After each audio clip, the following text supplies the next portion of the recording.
Bueno, bueno, estoy medio oscuro, ¿no? Acá ya es de noche, acá en Argentina. Igualmente la camarita la voy a apagar para que no se enlentezca el tema de los datos. A veces me pasa que se me pierde el wifi, entonces para que no se enlentezca la carga de la presentación, en un ratito la apago. Eh, bueno, profesor, realmente para mí es un honor estar acá, sobre todo en la International Association of Arts and Investigations. Me parece una locura estar acá, nunca lo hubiese imaginado. Yo soy bastante nuevo en lo que sería la investigación de incendios, es algo que me apasiona muchísimo. Eh, eh, Hace rato ya estoy investigando por mi cuenta, ¿no? Leyendo por mi cuenta. Yo soy licenciado en criminalística, ¿sí? En mi formación tuve muy poco de investigación de incendios, pero fui ayornándome, ¿no? Leyendo la NFPA, leyendo a Dehaene, leyendo a varios autores. Eh, y también, una de las cosas que también pasa acá en el sur es que no hay muchos peritos de incendios, entonces uno iba al lugar del hecho por un incendio, así sea uno bastante no tan grave, digamos, sin pérdidas de vida, y en otros casos sí, con víctimas fatales. Y bueno, mi pregunta era cómo lo hago mejor, ¿no? ¿Qué es lo que necesito hacer para ese trabajo? Recientemente, hace ya el año pasado y este año también, ya voy con un par de pericias, un par de peritajes. Algunos no los puedo mostrar porque están en curso, otros sí, así que ese lo voy a presentar bastante. Y dada mi formación en criminalística, así que incluso ahora estoy haciendo una maestría también en lo mismo, en criminalística, y ahí estoy también reforzando un poco el tema de incendios. Voy a intentar alejarme, pero no tanto de lo que sería el kit de la charla de hoy, ¿sí? Más que todo porque con Jorge también hablamos un poco y él me decía de que la semana que viene iba a haber una química, ¿no? Hablando del tema de cromatografía, todo lo que es la química instrumental en el análisis de los diversos indicios que podemos levantar, sobre todo para buscar acelerantes y demás. Eh, entonces dije, bueno, ahí lo cambié un poquito el enfoque y dije, bueno, vamos a ver a estas recomendaciones y estrategias, qué es lo que puedo aportar yo desde la criminalística, ¿sí? Eh, como comentaba, yo voy a dejar el chat abierto, así que ahí los veo a todos, ahí están saludando a Vanessa, ¿no? La Escuela Técnica, Jorge, eh, hay algunos más que conozco por ahí, Alejandro, Martín, bueno, el profesor Luis María, y cualquier cosa me dicen, si en algún momento se pierde la pantalla, yo ahora apago la cámara, se deja de escuchar el audio, no hay problema, lo poner en el chat, o no se ve la presentación, que no avanza, lo que fuere, me dicen y ya lo arreglo ahí al toquecito. Déjenme nada más que configuro esto, la nueva ventana. Bueno, como dijo el profesor Luis María, yo tuve un par de cursos con él, que la verdad que fueron lo mejor y lo que me terminó de cerrar un poco lo que leía en la teoría, ¿no? Fueron de los mejores cursos y tuve la suerte de hacer dos, que son los intensivos prácticos que se hacen allá en Buenos Aires, en el programa anual de capacitación de la Policía Federal. Y ahí es lo que más me terminó de cerrar, les decía, ¿no? Eh, bueno, ahí está mi mail también para estar en contacto con el resto de los colegas peritos, para si llega a surgir alguna consulta, inquietud, comentario, crítica constructiva, todo yo lo recibo siempre con la mejor onda, como para crecer en esto, ¿no? A mí me interesa mucho la temática, así que siempre pongo lo que se pueda y es siempre bienvenido cualquier comentario, ¿no? Eh, una de las cosas que siempre acostumbro a hacer al inicio de mis charlas, ¿no? Sobre todo cuando toco ciertos temas reconstructivos, que como licenciado en criminalística, la reconstrucción es mi especialidad, ¿sí? Yo sé un poquito de todas las ciencias forenses, y uno dice, bueno, sabe un poquito de todo, pero mucho de nada. Bueno, en realidad sé un poquito de todo para juntar todo ese poquito al caso concreto y relacionarlo entre sí. Ahora igual lo vamos a ver. Pero siempre hay que hablar un poco del marco legal. Las ciencias forenses, ¿no? Estamos hablando siempre generalmente en lo que es un litigio, ¿sí? que en lo que sería en el ámbito penal y específicamente en el sistema acusatorio es interesante, es necesario conocer que uno no es el que investiga el hecho en sí, ¿sí? Sino que investiga una parte, ¿no? El que dirige también la investigación sería el encargado de la Fiscalía, el Ministerio Público Fiscal, que obviamente tiene auxiliares, tiene herramientas como la Fuerza de Seguridad, ¿sí? Y la ciencia forense, que fíjense que lo pongo separados porque tanto en algunos países como acá mismo, en Argentina, existen cuerpos de peritos dentro de la policía como ajenos a la policía en otros laboratorios, que a diferencia de, por ejemplo, Estados Unidos, no son privados, sino que siguen siendo el Estado, pero no tienen estado policial, ¿sí?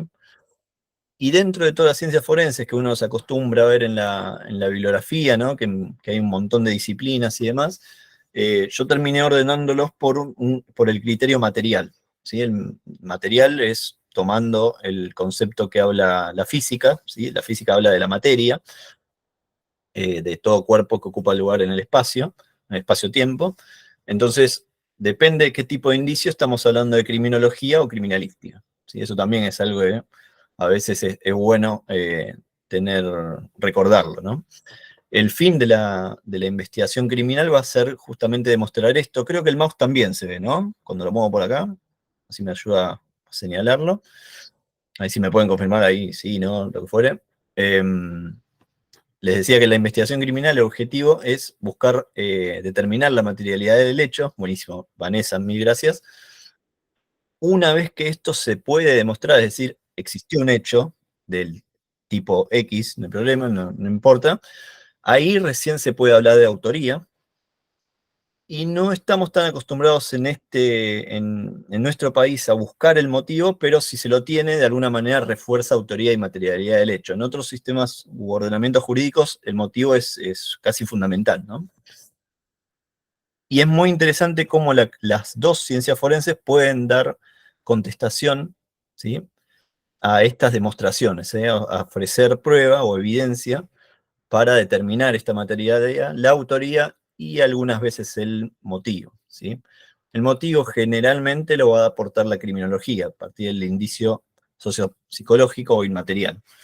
Mientras que desde la criminalística vamos a intentar aportar todo lo que es la interpretación y los análisis de los indicios materiales, de los físicos. La autoría a veces también podemos ayudar, y la criminología también puede ayudar. Es como que en la autoría nos juntamos los dos para dar pie con esto, dar con la autoría. Otra de las cositas también que, que, que se observa justamente con esta cadena de demostraciones, ¿no? Primero determinar materialidad, luego la autoría y luego el motivo, es el orden también de estas disciplinas, ¿no? Eh, Generalmente uno, si en la investigación criminal necesitan hacer, por ejemplo, lo que se conoce como una perfilación criminal o una autopsia psicológica, que va a dar cuenta de motivos y de autoría, necesariamente tiene que haberse determinado la materialidad del hecho. Y entonces necesariamente se tuvo que haber hecho un análisis criminalístico del hecho, ¿sí? Ahora igual vamos a ordenarlo un poquito más. Una de lo que se persigue, entonces, determinando la materialidad, la autoría y el motivo, es prácticamente reconstruir el hecho, ¿sí? Y hay una distinción hacen varios autores, ¿no? No solamente anglosajones, sino también de acá, de Argentina y de otros países de Latinoamérica, ¿no? De México también. Hablan de esta diferencia entre una reconstrucción criminalística por un lado, una mecánica del hecho, y un aporte de la criminología o una criminología aplicada, ¿sí? Ahí creo que se está viendo, ¿no? La reconstrucción criminalística, para que más o menos la podamos sintetizar, o la mecánica del hecho, que también se conoce, es como la descripción más favorable, más probable de los eventos en secuencia del incidente que se está investigando, ¿sí? Eso es lo que se intenta determinar con esta reconstrucción criminalística. Por su parte, la criminología va a buscar cuál es la carga psicológica y emotiva que es necesaria para producir determinadas acciones o adoptar determinadas conductas. ¿Qué me refiero por esto? Quizás Acá somos todos físicamente posibles de, vamos a decir algo bien grave, de matar a alguien, ¿sí? Ahora, ¿realmente podríamos matar a alguien? O sea, psicológicamente estamos con esta posibilidad, esta capacidad. Bueno, eso depende, y va a depender de quién va a ser, de quién sería la víctima, ¿sí? No es lo mismo que sea un vecino cualquiera, a que sea la persona que, no sé, violó a mi hijo, ¿no? O sea, que agredió a mi nene, algo. Bueno, ahí sí, lo voy a querer matar y bueno, voy a tener algo que me va a motivar a hacer eso. Con eso me refiero a esta carga psicológica y emotiva necesaria, ¿no? Pero bueno, desde la criminalística, vamos a enfocarnos acá, un poco más desarrollada esta reconstrucción, se puede hablar de que es un estudio metaanalítico porque va a analizar análisis, ¿sí?, de otros colegas, de otros peritos, siempre dentro del marco de la evidencia material, del indicio material, para ver cómo se relacionan entre sí, ¿sí? Estas evidencias entre sí, con el lugar del hecho, con la víctima y con los presuntos agresores, ¿sí? Con los daños, bueno, todo lo que dice ahí, yo lo vuelvo a resumir. Especialmente lo que termina en la criminalística es el cómo, ¿sí? Cómo fue que sucedió. Y lo que va a terminar dando en el resultado del peritaje es esta secuencia de eventos más probables, que generalmente no siempre es completa, ¿no? Siempre hay como pequeños eventos que uno los puede secuenciar. No siempre todo. ¿Qué pasó ahí? Se me fue. Se me fue para atrás. Perdón. Cualquier cosa, si hay una pregunta, un comentario, por favor, más que invitados ahí en el chat. Bueno, ahí está el resumen de lo anterior. Y el fin es determinar especialmente qué sucedió, cómo, ¿sí? Es muy interesante porque uno cuando establece cómo sucedió algo necesariamente va a decir dónde y cuándo, y si es posible las identidades de los elementos partícipes. Y así como todas las disciplinas criminalísticas que se basan en estos principios de la criminalística, lo que hablan los autores estadounidenses sobre todo, ellos dicen todo pasa por algo, ¿no? Lo sintetizan a esto.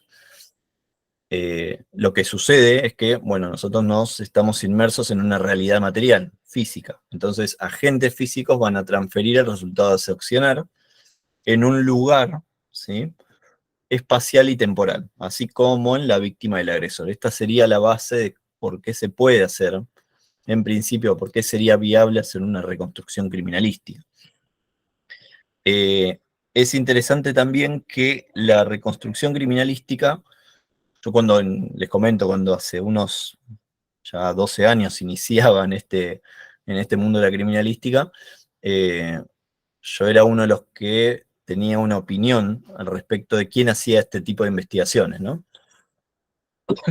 Fíjense que para hacer uno de este tipo de peritaje de reconstrucción, uno lo que va a necesitar son las actas del lugar del hecho, los informes que hagan del lugar del hecho, ¿sí? La policía jurisdiccional, la policía científica, obviamente el informe de bomberos en caso de incendios, eh, informes meteorológicos, ¿sí? Eso también sirve mucho, sobre todo para accidentes de tránsito, para, para estos casos de balas perdidas, ¿no? Ya yendo para otro lado, no tanto ignio, si se quiere. Creo que sí, planos y fotografías a color, ¿sí? Esto es imprescindible. Y obviamente la totalidad de las pericias que se hayan hecho sobre indicios materiales, ¿sí? Esto es importante dejar bien claro que en la reconstrucción criminalística, por ejemplo, no se valoran testimonios, ¿sí? Los testimonios van a ser elementos probatorios muy útiles, pero para otro tipo de investigación, no para la parte criminalística.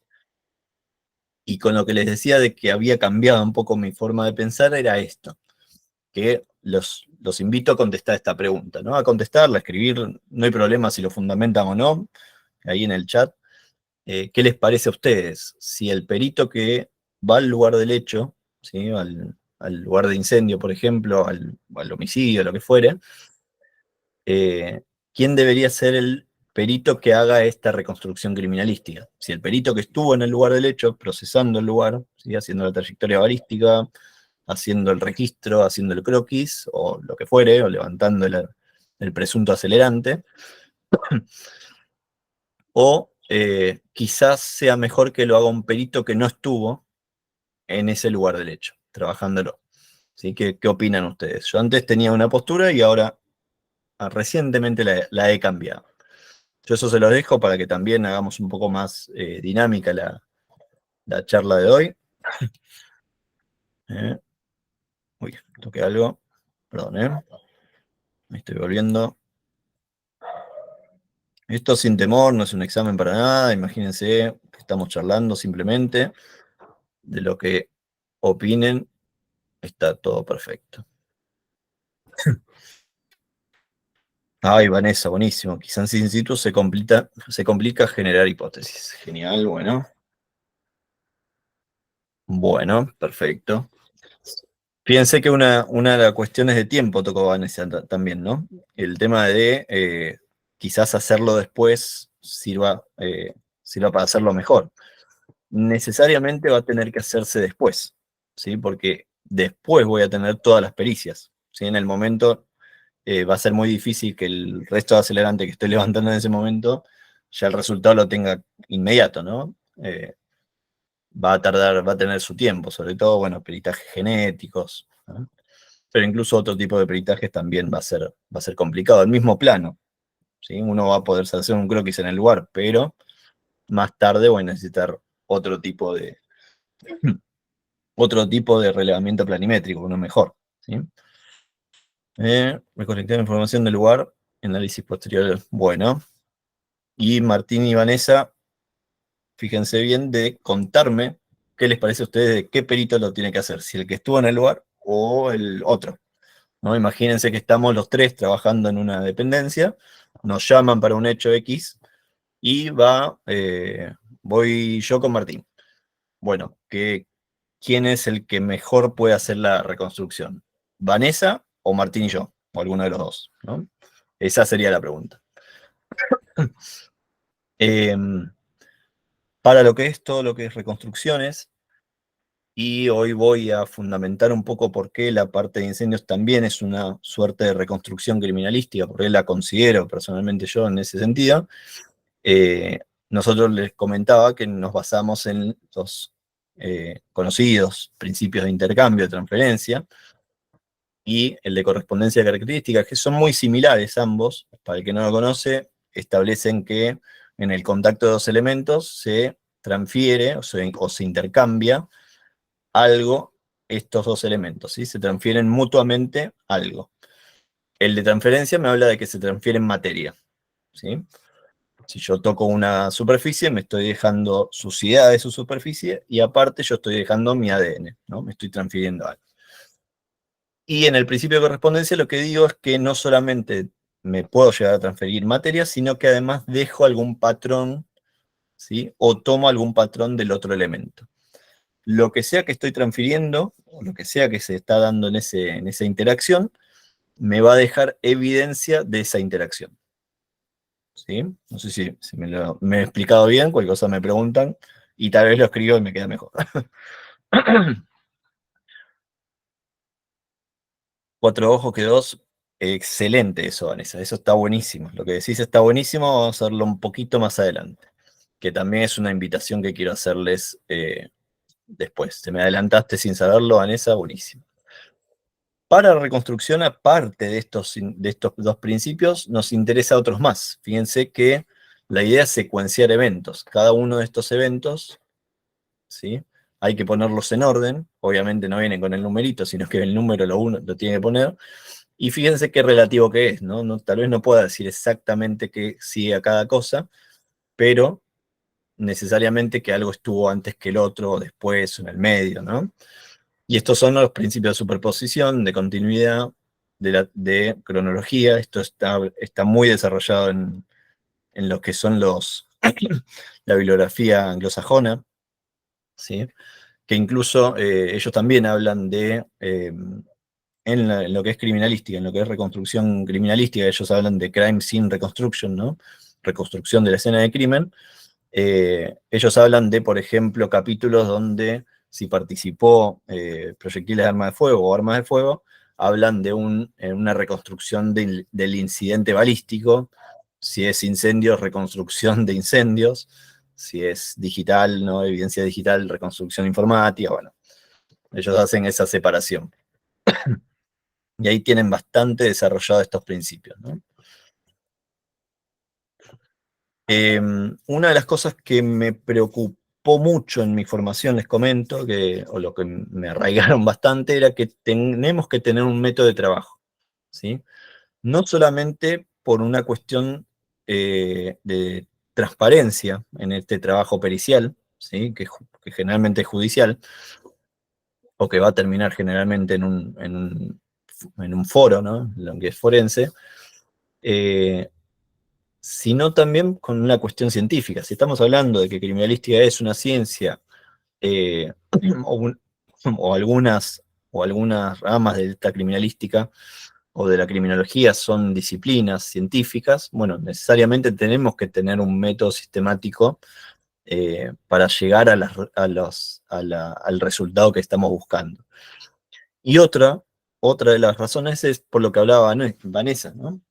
Que otro colega lo revise, ¿sí? Y esto va a dar un poco más de objetividad a lo que pretendemos hacer, dar un trabajo pericial necesariamente tiene que ser lo más objetivo posible, lo más imparcial posible. Pero a veces hay complicaciones que justamente nos pueden dificultar en esto. Entonces, si tenemos otro perito colega que pueda llegar a supervisar esto, va a ser mejor. La idea es llegar a una verdad, ¿no?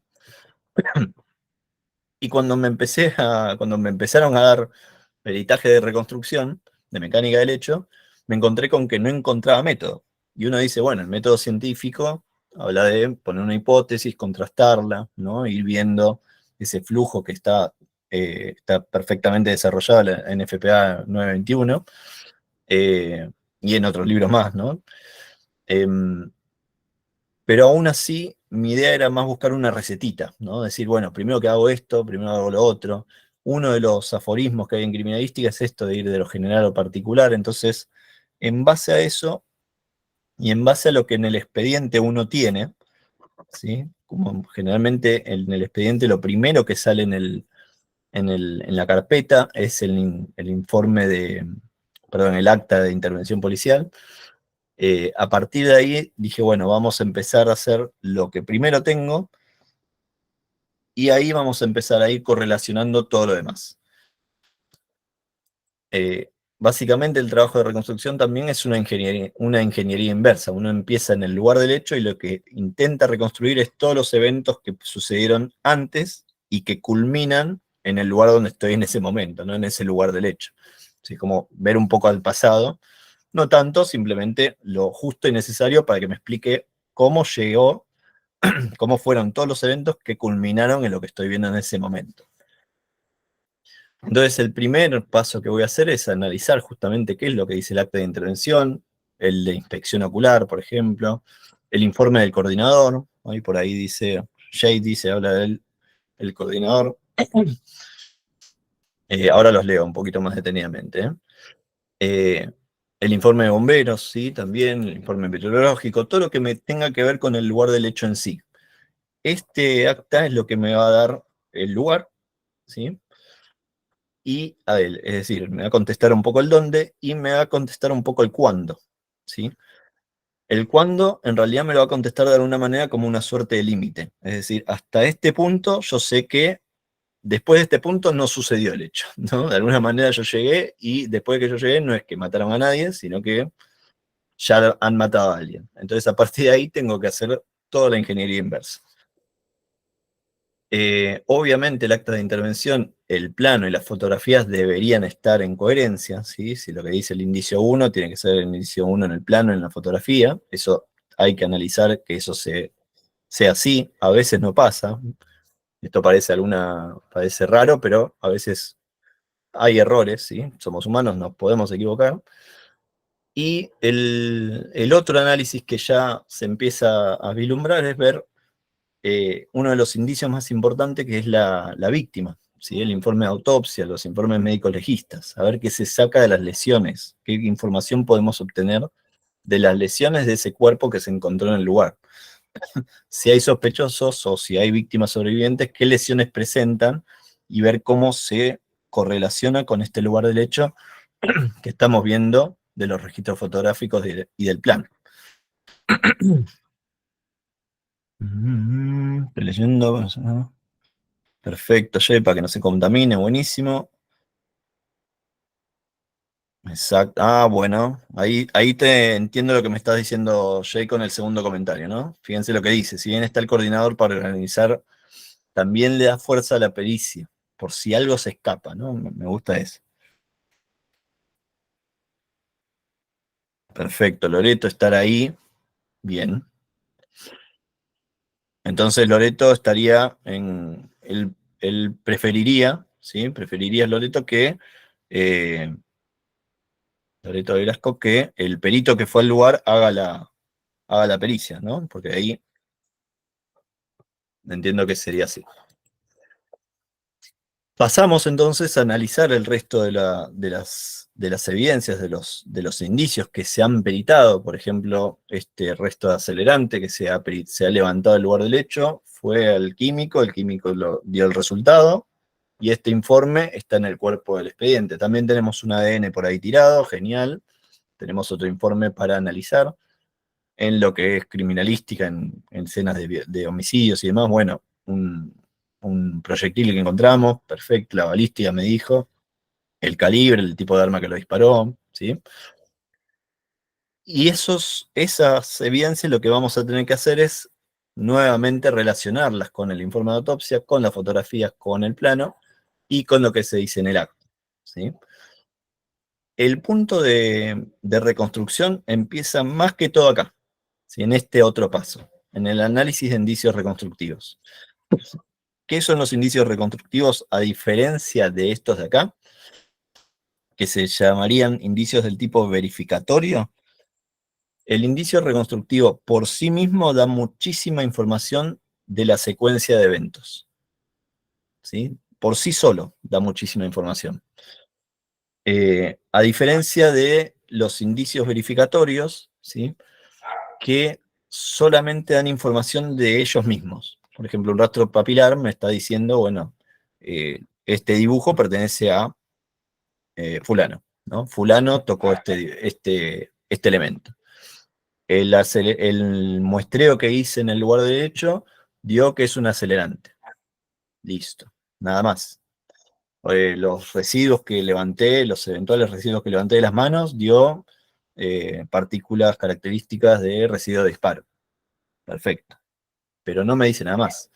Ahora, una mancha de sangre me puede llegar a decir no solamente dónde ocurrió cierta violencia, sino dónde estaba la lesión, ¿sí? Dónde estaba la víctima cuando fue lesionada, cuántos golpes recibió, si se movía mientras sangraba o no, si fue limpiada o no esa mancha, ¿sí? Limpiada me refiero a que si algo la contactó después o antes, ¿sí?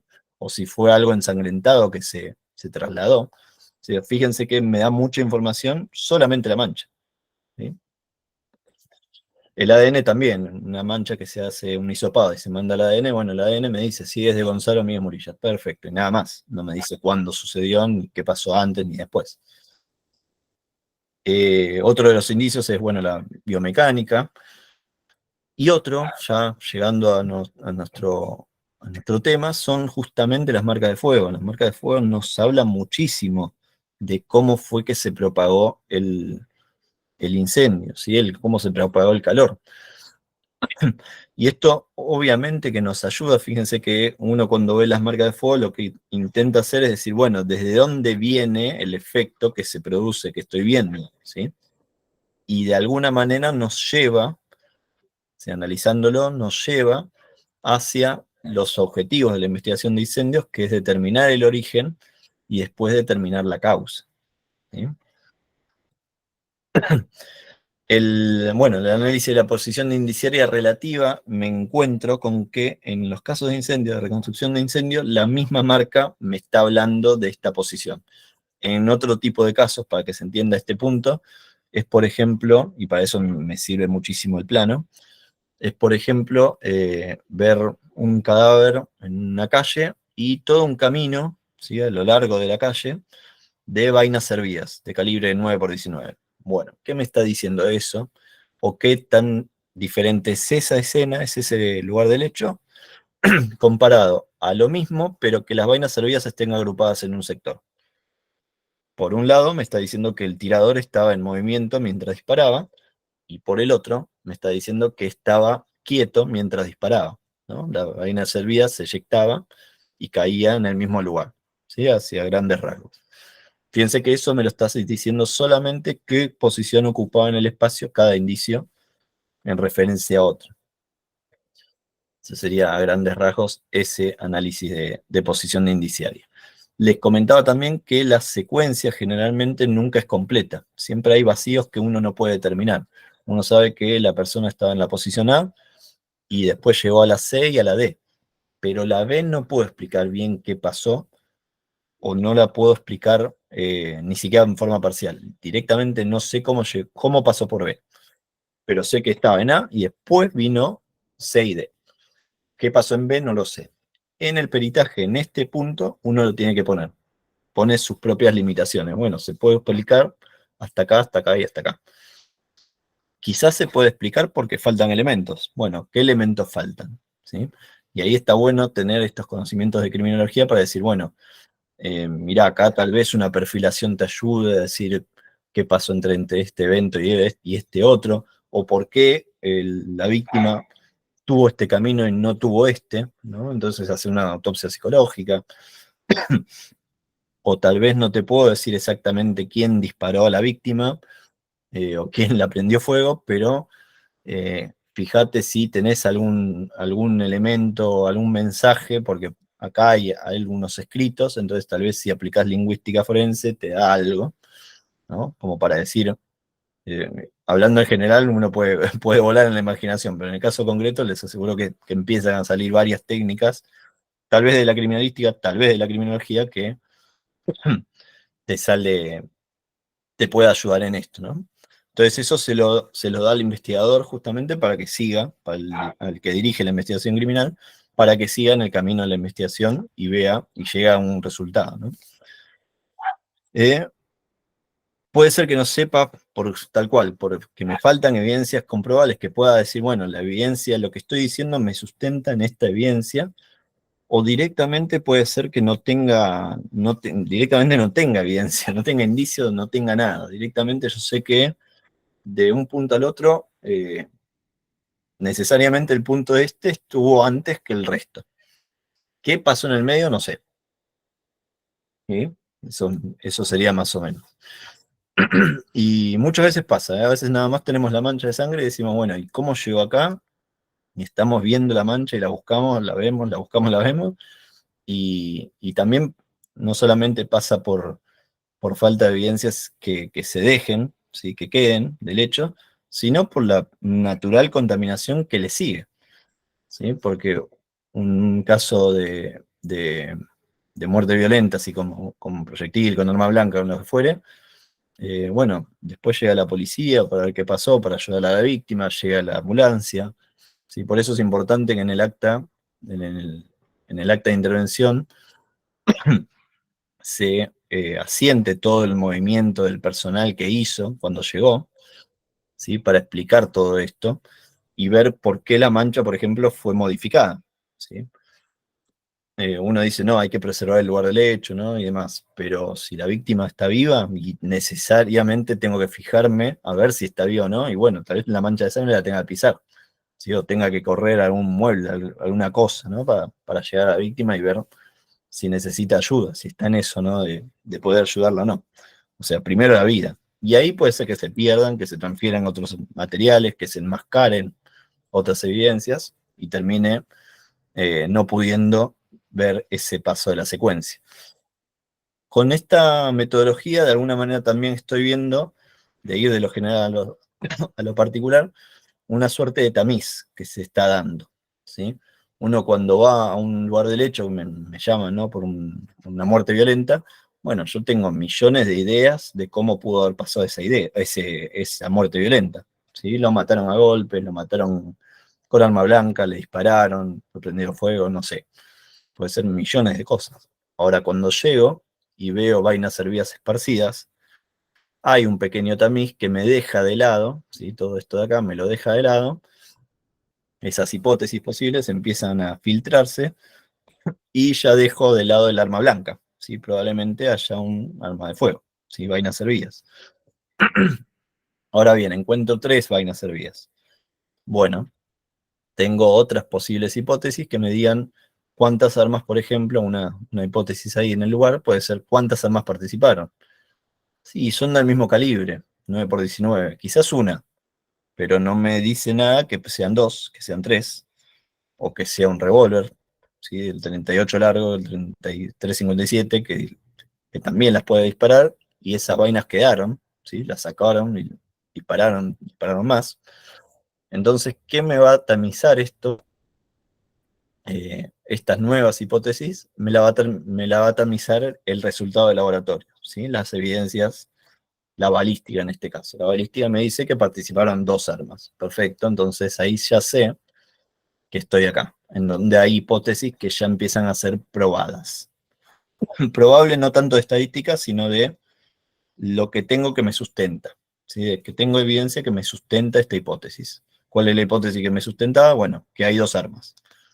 ¿En qué me baso? En que tengo una pericia balística que me dice que esas 3 vainas servidas fueron disparadas por 2 armas diferentes. Ahora bien, ¿cómo llego de este conjunto a esta parte? Juntando todas las evidencias que tengo de este caso particular, ¿sí? ¿Qué me dice la balística, la de rastros, la química, la genética? ¿Sí? Haciendo un meta-análisis, uno termina de dar una tesis más probable o más sustanciada en evidencia, como dicen los estadounidenses. Eh, Perdón, Voy a tomar un poquito de agua. ¿Alguna pregunta hasta acá? ¿Algún comentario? ¿Algo?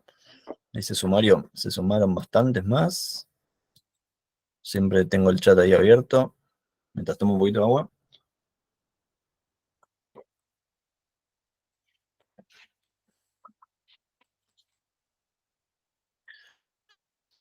Eh, bueno, como les comentaba, para mí un incendio no deja de ser algo físico que también deja indicios físicos. Por lo tanto, cuando a mí me encargaban hacer una reconstrucción de incendio, dije, bueno, sí, hay una parte criminalística acá. Sí, obviamente se ha estudiado y profundizado tanto la investigación de incendios y explosiones que necesariamente es una disciplina de parte, eso no lo quito, no lo quito, ¿no? Pero no deja de ser un análisis criminalístico de alguna manera. Sobre todo en esa diferenciación que hago según el criterio material, ¿no? Fíjense que en esta pretensión en caso de incendios, establecer origen y causa, ¿sí?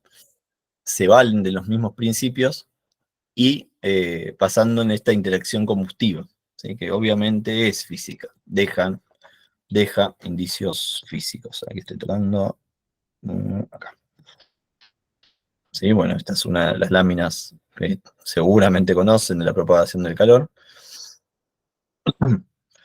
Eh, Puede entonces efectuarse a partir de un reconocimiento, clasificación e interpretación de estas marcas de fuego, obviamente en contexto con todo el resto de las evidencias producidas, que nos van a guiar a la zona de origen y luego al descarte de causas posibles.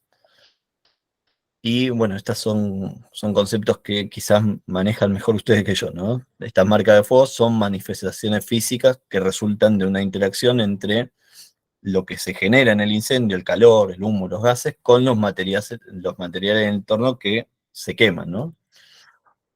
Me interesó mucho, me ayudó mucho una de las últimas ediciones de la NFPA 921, donde empezó a agrupar un poco mejor, mejor para mi entendimiento, esta marca de fuego, ¿no? Fíjense, según la condición, según la forma de exposición, cómo las pudo agrupar a mí me sirvió muchísimo, ¿no? Es del tipo de reconstructivo, entonces el análisis, porque nos va guiando hacia esta zona de origen y después hacia esa distinción de ese descarte de causas, nos dan información altamente reconstructiva, no es simplemente verificatoria las marcas de fuego, y nos dan justamente cómo se propagó el calor. ¿Sí? Entonces, haciendo esta ingeniería inversa que conocemos como reconstrucción criminalística en otro tipo de peritajes. Entonces, yo siguiendo este abordaje, me puedo dar cuenta del lugar del hecho, la fecha, ¿sí? La hora, todo por las actas. ¿Sí? O acá una infografía de exactamente dónde fue el lugar, ¿sí? Se coloca las latitudes, la dirección. Esto se corrobora con con los metadatos de las fotografías, ¿sí? Eh, Vanessa, levantaste la mano. ¿Quieres decir algo? No hay problema, ¿eh? Vanessa. Se levantó sin querer. Ah, sin querer, no hay problema. Seguimos. No pasa nada. Entonces, bueno, corroboramos estas actas por la fotografía, ¿sí? Por los planos. Y analizando después los informes de cada uno de estos indicios es que llegamos a hacer esta reconstrucción, ¿no? De los indicios primero verificatorios, los médico-legales, el resto de los peritajes. ¿Sí? Fíjense acá en este caso de muerte violenta que tuve en un incendio, este caso lo puedo desarrollar un poquito más porque ya fue cerrado, ¿no? Así que no hay problema. ¿Y qué pasó que no se ve? No, no. Este es otro tipo de análisis verificatorio de ADN, ¿sí? Fíjense todas las muestras, cómo me dieron, según este hisopado, me dio estas tres personas, ¿sí? De estos indicios. Todo eso en conjunto con el lugar del hecho, con las actas, con los planos, con las fotos. A mí personalmente lo que noté que me sirve muchísimo es este rebatimiento de paredes que se conocen, que se trabaja bastante en criminalística, aunque sinceramente en casos de muertes violentas no lo he utilizado tanto, pero me sirve muchísimo en lo que es incendios. A mí personalmente, ¿eh? No significa que sirva, pero a mí me recontra sirve, más que todo para después analizar las marcas de fuego, ¿no?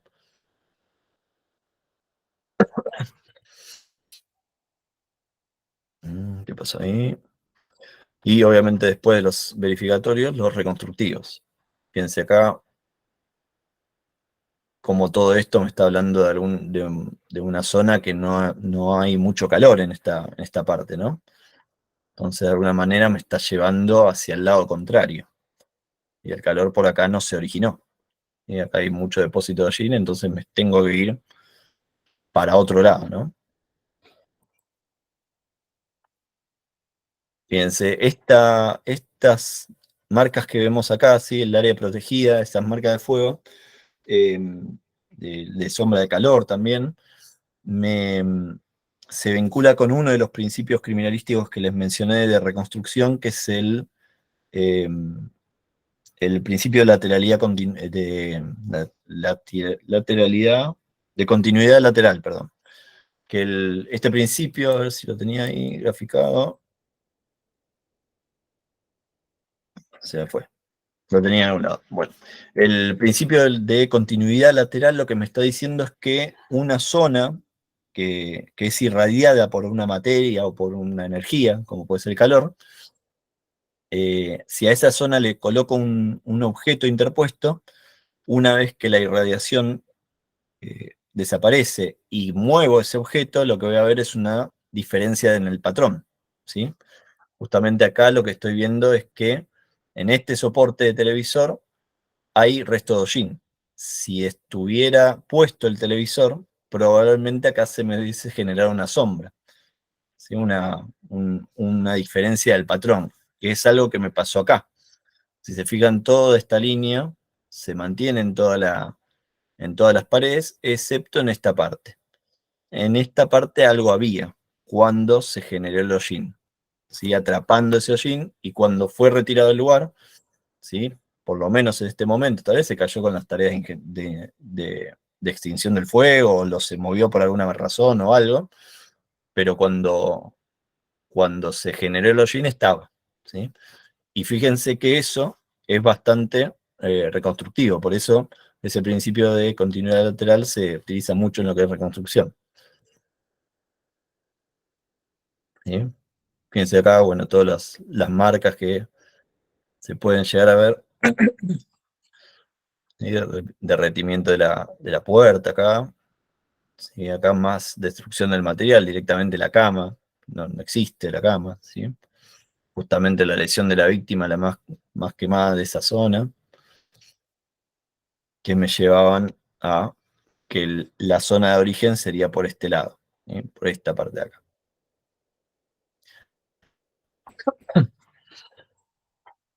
Por eso que la reconstrucción de la investigación de incendios la abordo desde este lado de criminalística, ¿sí? Volviendo a la preguntita que hice antes, voy a revisar un poquito el chat. ¿Qué les pareció entonces que sería mejor, quién sería el mejor perito que puede hacer la reconstrucción? El mejor perito no me refiero a que sea el mejor, el que más sabe, digamos, sino simplemente el que más objetivo e imparcial puede llegar a ser, ¿no? El perito que estuvo en el lugar del hecho, trabajando en el lugar del hecho, o quizás un perito que se quedó en la oficina ese día, o no fue porque estaba de franco, lo que fuere, y llega después. ¿Quién les parece que puede ser? Hay algunos que me contaron ahí. Perdón que lo vea. A ver.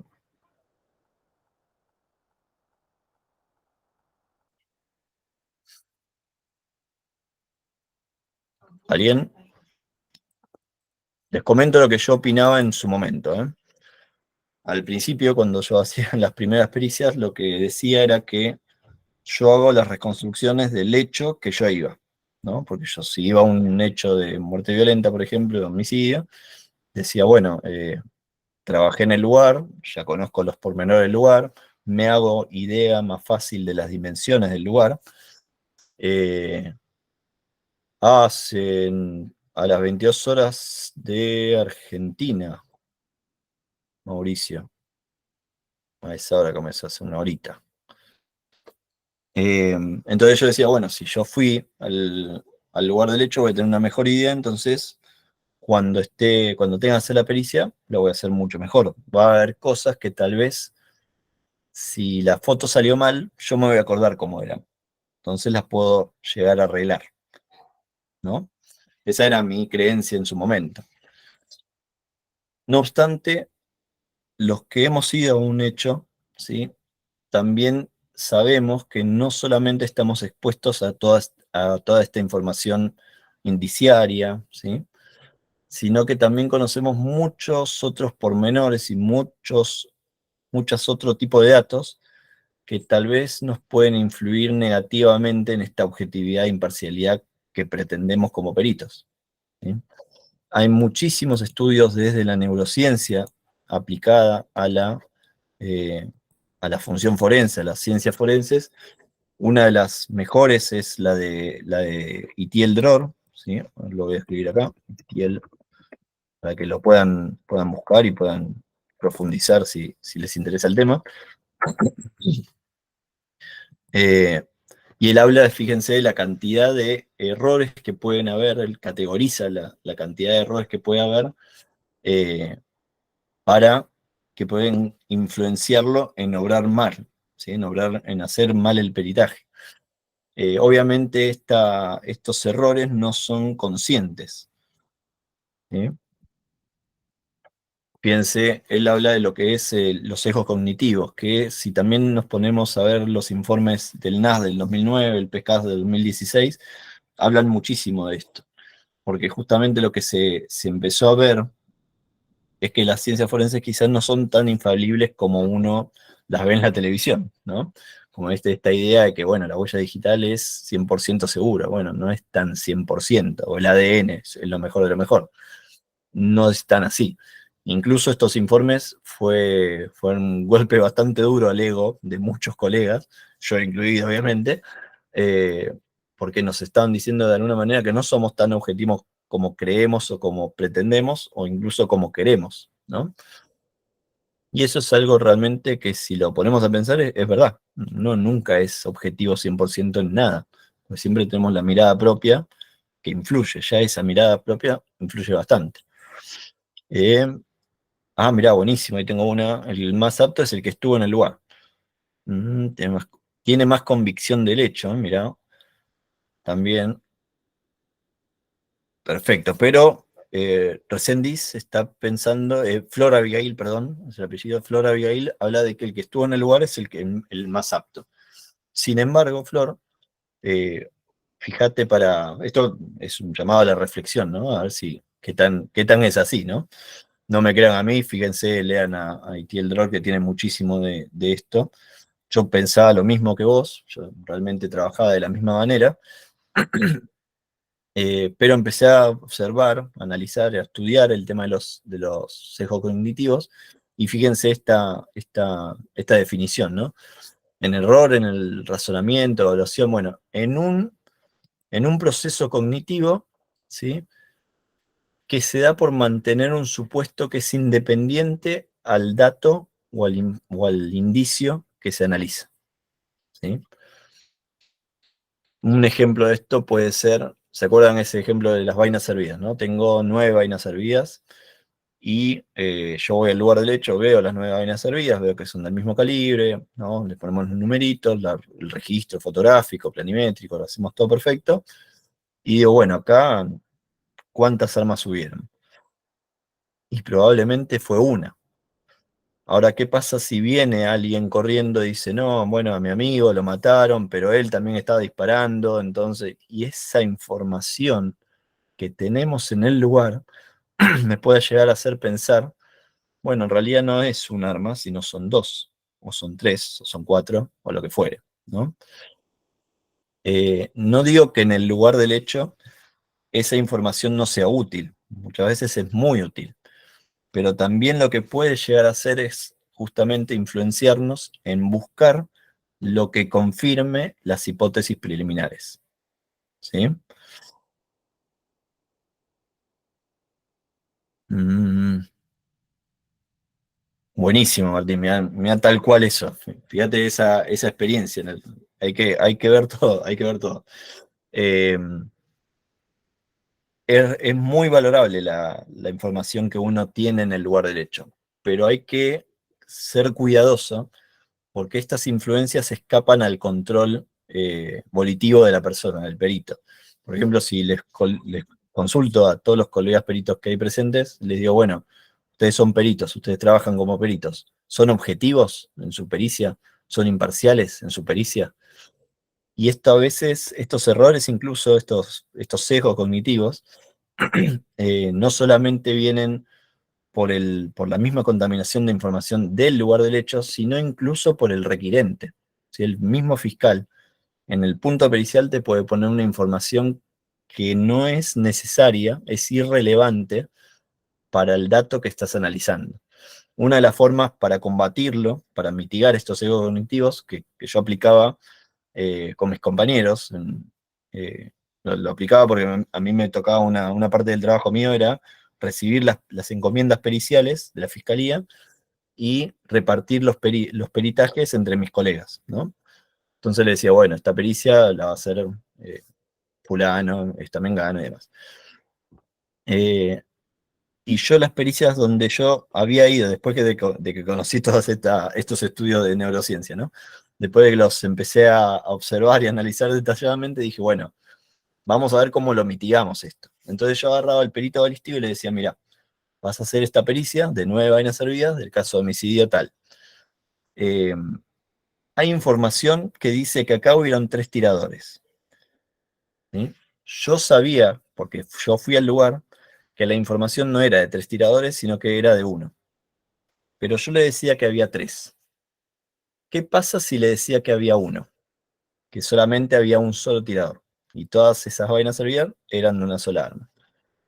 Podía llegar a influenciar negativamente al perito en ver al microscopio todas las vainas servidas, que son bastantes, eran 9, Eso causa cierta fatiga y en un momento les aseguro que en el microscopio empezamos a ver líneas que no existen y empezamos a corroborar identidad balística que no hay. ¿Sí? Eso por cansancio, eso por una cuestión fisiológica normal. Cuando sucede eso, el perito debería parar el examen y continuar el otro día o lo que fuere, ¿no? Hay que parar, descansar y seguir. Pero si aparte daba esta información, ¿sí? Tal vez esas líneas que no existen, él las ve, las busca y las que son diferentes las descarta. ¿Sí? Y esto no es algo que es una idea que puede llegar a pasar, sino que se ha comprobado, sobre todo con estudios de caja negra, ¿no? Que hay, que también los estadounidenses tienen mucho, los anglosajones en realidad tienen mucha experiencia en hacer este tipo de estudios, eh, donde se está demostrando esto, ¿no? Que les damos, por ejemplo, una mancha de sangre y les digo una eventual secuencia y después te pregunto qué tipo de mancha es. Generalmente vas a decir la mancha que confirme esa secuencia que me diste, ¿no? Que de alguna manera voy a estar influenciado ahí. Entonces, una forma de mitigar es dar información falsa, ¿sí? Ellos le conocen también, porque además van un poquito más allá, y dice, si el caso tiene 9 vainas, dale 12, ¿sí? 3 más que la disparaste vos con tu arma del mismo calibre, todo, pero dáselas, metidas, mezcláselas, para que realmente veas si está bien haciendo bien el trabajo o no. Si está haciendo bien el trabajo, debería descartarme esas 3, ¿no?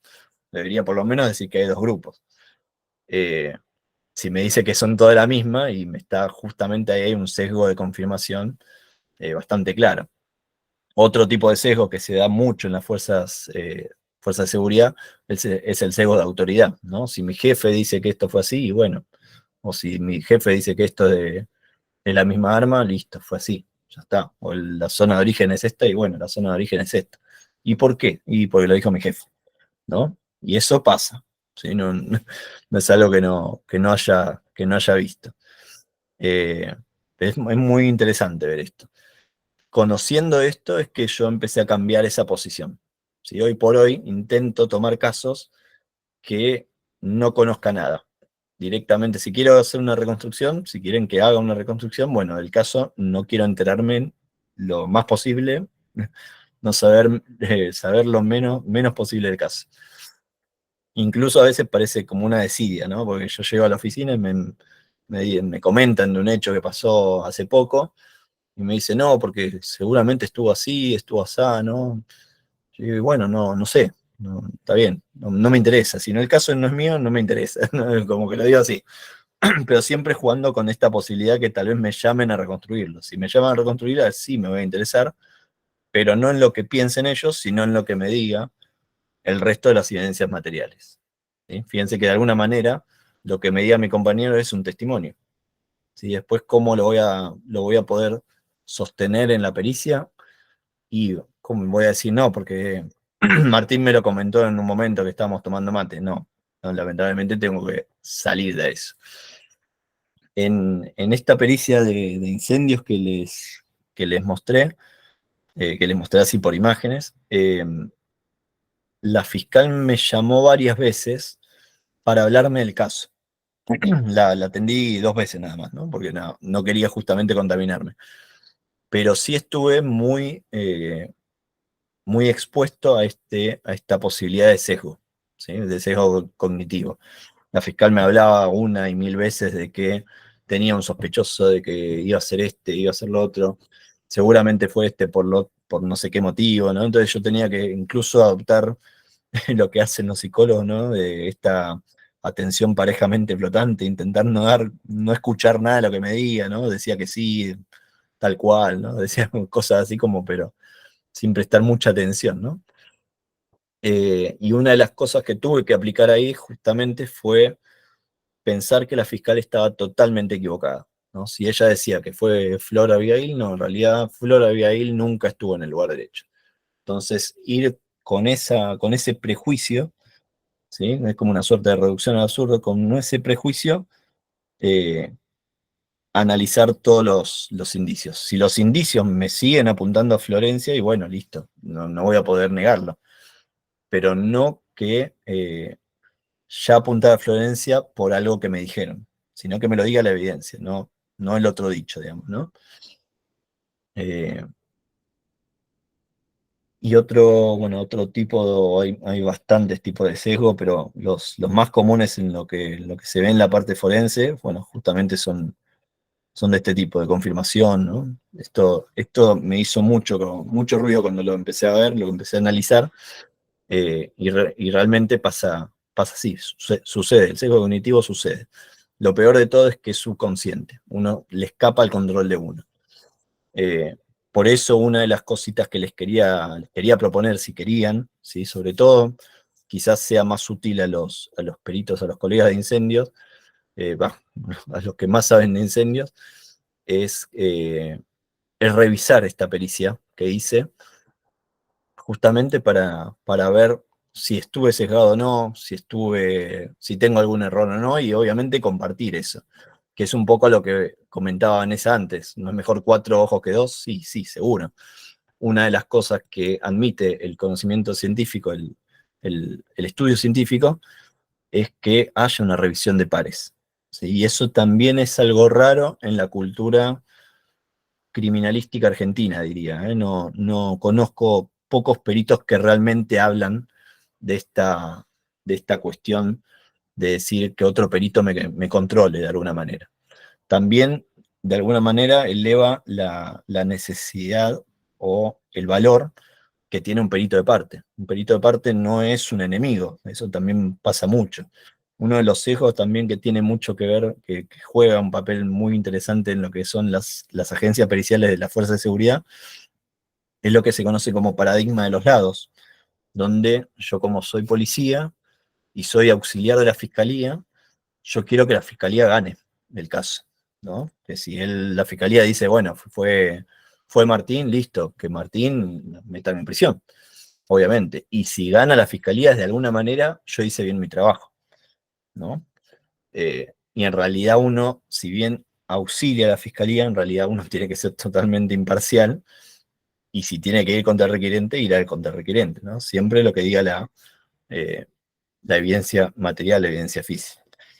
Eh, una de las cosas que también traigo a colación, por si después, si después llegamos a poder compartir este peritaje, van a ver el segundo punto pericial de esa pericia, que me preguntaba la etiología legal, ¿sí? Un encuadre legal del incendio. Porque una de las quejas que tenía la fiscal era decirme, no, los bomberos no me dijeron si fue accidental o no, si fue provocado. Y yo le explicaba, no, bueno, no se puede, ¿no? Nosotros no hacemos eso, los bomberos tampoco, ¿no? Los investigadores de incendio tampoco hacen esto. Pero bueno, como no me lo entendía, agarré y le dije directamente, ponémelo como punto pericial y después ahí te escribo por qué no te lo voy a decir, ¿no? Pero bueno, ese también es otro tema para otra linda encuentro, ¿no? Em, a ver, sigo pensando que el perito está ahí, tiene mejor que el que llega después. Chusmealo. Loreto Velasco, ¿tu nombre cómo es? ¿Me lo querés escribir ahí? Ah, la guía 2024 está, Martín. Ah, me voy a fijar. Pues yo creo que la última que tengo es la 21. La tengo en inglés, creo. Me voy a fijar la 2024. Pero es algo que ya lo ha tocado el informe NAS, ¿eh? NAS de 2009 ya empieza a tocar, el PCAST obviamente de 2016, y es algo que está muy en boga, ¿eh? Mauricio, siendo la regla. Bueno, esa es la cuestión, Mauricio. Nunca vas a poder estar sin sesgo. El sesgo es algo que va a estar siempre. Uno lo único que puede hacer es disminuir disminuir el riesgo de caer en el sesgo.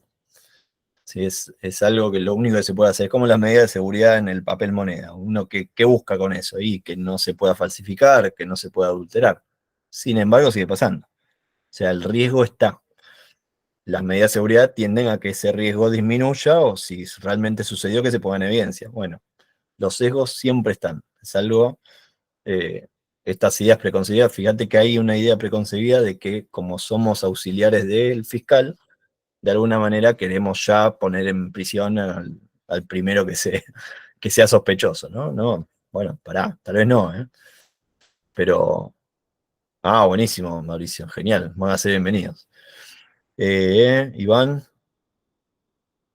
Eh, claro, claro. Eh, Aparte también lo que juega con jugamos un poco también el hecho de estar de haber trabajado en el lugar del hecho y hacer la pericia, jugamos un poco del hecho con la propia memoria.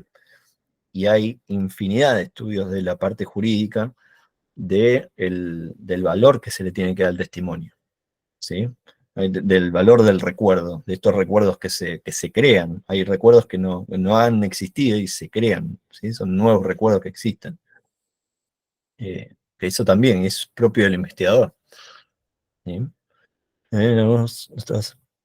Claro, sí, no, esto también lo que llama en estos estudios es justamente hacer una suerte de reforma, porque realmente ha sucedido, sucede, el proyecto de inocencia da fe de eso, de que hubieran muchas personas que fueron a prisión que eran totalmente inocentes, ¿no? Totalmente inocentes. Y en hay una revisión del año 2020, creo que el año pasado, el antes del año pasado, el 2022, de Morgan, no me acuerdo bien el nombre, pero justamente lo que él analiza son varios casos en Estados Unidos donde fue un mal uso de la evidencia física forense, de la evidencia forense. Y entonces toca temas de incendios, toca temas de huellas digitales, de balística, de todo, ¿eh? De ADN incluso, y se fija eso, ¿no? Se fija esa cuestión de cómo fue mal utilizado el informe pericial. Hace relativamente poco, un par de años, no, el año pasado, el 2023, 2022 fue el hecho, un incendio forestal que tuvimos en Chubut, y Policía Federal hizo la pericia en el 2023, creo, ahí me corregirá el profesor Luis María, si, como se llama, y una de las conclusiones fue que eh, se originó, si mal no recuerdo, ahí corregime, por una llama libre. Bueno, ¿qué pusieron en el diario? Que de los 4 incendios, 3 fueron provocados, ¿no? Por justamente decir llama libre. Y bueno, qué sé yo, no podemos decir eso. Eso yo lo leí en el diario, conociendo a cómo trabajan en Policía Federal, obviamente entendía que no salió de ahí tal cual en la pericia. Eh, pero sí, pasa eso, ¿no? Y sí, de alguna manera lo que llama a estos estudios de neurociencias llaman a hacer una reforma muy grande en las agencias periciales. Una de las cosas que tenemos que primero hacer es justamente admitir que el sesgo es posible y que es posible que no seamos eh, tan objetivos como queremos. O sea, la objetividad, la imparcialidad es la meta, es la utopía, es el horizonte que estamos buscando. Pero ahí que lleguemos y está complicado. Es difícil. Pero bueno. No sé si hay algún comentario más, ahí está el mail. No sé qué les parece esto de hacer una revisión de pares del peritaje. Ahí solamente escríbanme por mail y no hay problema. Sí, denme tiempo para cambiar o modificar los datos sensibles, si bien el caso está cerrado. eh, y se puede llegar a hacer algo lindo ahí. Eh, Estaba viendo si había algún comentario, se me fue. Mauricio, me interesan los tips que tenés, ¿eh? Eso está bueno, me gusta. Mm, ¿Alguien tiene algo? María, Nelson, Noelia, Rafael, Alejandro. Con Alejandro hicimos una pericia hace poquito. Claudia, David. Es la legalidad que te obliga, tal cual. No, tampoco estamos intentando decir, bueno, listo, como fui al lugar del hecho no la hago. Hágacela, porque te obligan y hay que hacerlo. Es el deber. Perfecto, hacelo. Pero vas a tener que aplicar ciertas técnicas para no sesgarte en ese peritaje. Esa es la cuestión. Intenta ver qué técnicas aplicas para mitigar ese sesgo, porque muy probablemente lo tengas, ¿no? Piense la pirámide que hizo acá el amigo Dror, que ya habla de la parte humana, ya factores personales, factores ya mismas del cerebro, físicas del cerebro, ¿no? El entrenamiento, factores organizacionales como los que me comentás recién, ¿no? Todo que tiene que ver con la cultura, la experiencia, justamente el contexto, información contextual, ¿sí? Justamente lo que menos te ceja justamente es el dato que hay que analizar, ¿no? Mm, ahí estoy leyendo a Mauricio.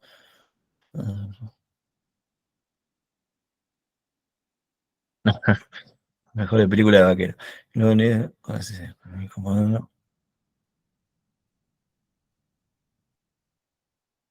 Sí, sí, sí.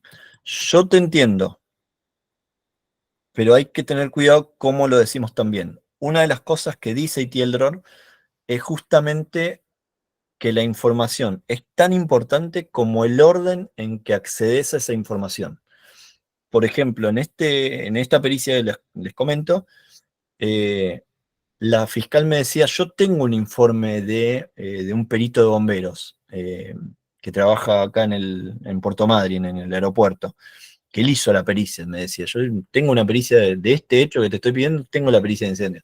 Yo le preguntaba, bueno, ¿y para qué querés que haga yo, no? Pero yo encantado de hacerla porque me gusta el tema. Entonces, te la paso, me decía. Y yo decía, no, pará, la hago yo y después veo lo que dice el perito de incendios, ¿no?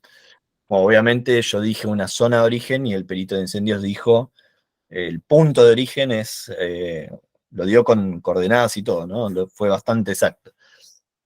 Eh, pero, ¿qué pasa si yo tenía la información al revés, ¿no? Si primero tenía la información de él y después yo hacía mi análisis. Y probablemente, conociendo que yo no sé tanto del tema como lo sabe él, ¿no? O como creo que yo sé, como creo que él lo sabe, ¿no? Yo le estoy dando más autoridad a él en incendios que a mí.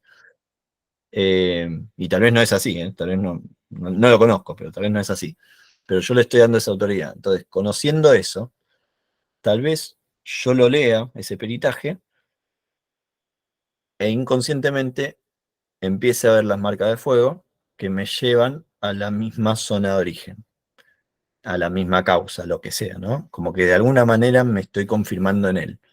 Y después termino diciendo, no, porque el perito de bomberos dijo esto. Y bueno, pero no es mi trabajo decir qué dijo el perito de bomberos. El perito de bomberos se expresa solo por su informe, por su declaración oral después, lo que fuere, ¿no? Como perito uno tiene que decir en base al dato que tiene que analizar.